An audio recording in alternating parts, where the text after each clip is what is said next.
So here are some of the deep, dark secrets that you need to know before you go Black Friday shopping. I've got 5 takeaways from Netflix's new documentary that just came out called Buy Now, A Shopping Conspiracy. The first takeaway is something that you probably already know: sales equals profits. But what's so big about that?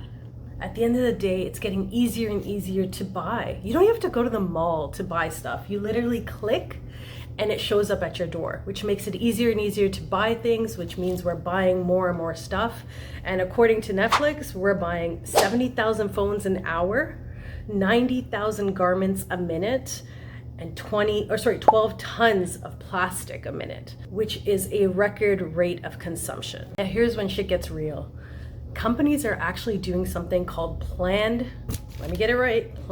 obsolescence, which basically means that they're making sure that your product just doesn't last. So maybe you have a printer and it's set to basically break down in 3 years. Why? So you'll buy more. And on top of that, companies are asking employees to destroy items so that they can produce new items. So if something doesn't sell, they are asked and forced to just destroy it and put it in the garbage. And you can check out the #RetailMadeMe to hear all the crazy stories about what different companies are asking their employees to do to just throw away items that are completely usable.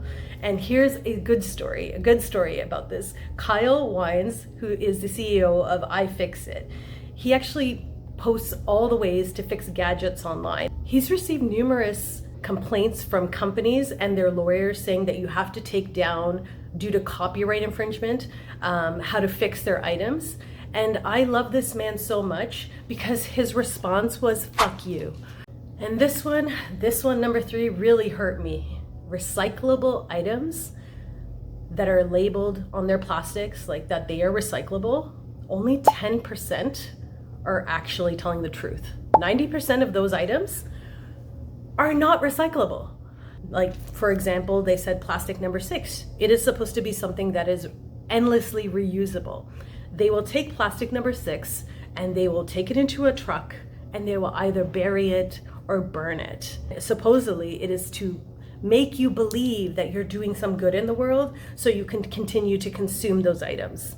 So where does all our waste really end up? If you're looking at electronics, they have shown that they are illegally shipped off to places like Thailand, where workers by hand break these items apart, just allowing all of these toxic fumes into our environment.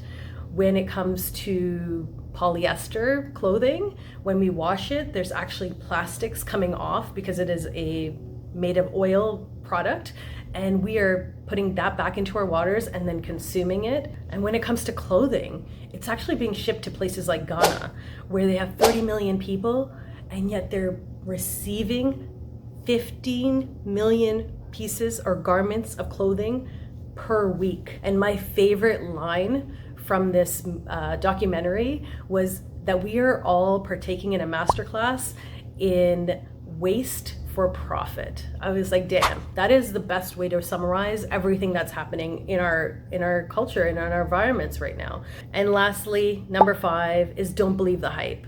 When companies out there are going to tell you they're doing something good for the environment, they're spinning it.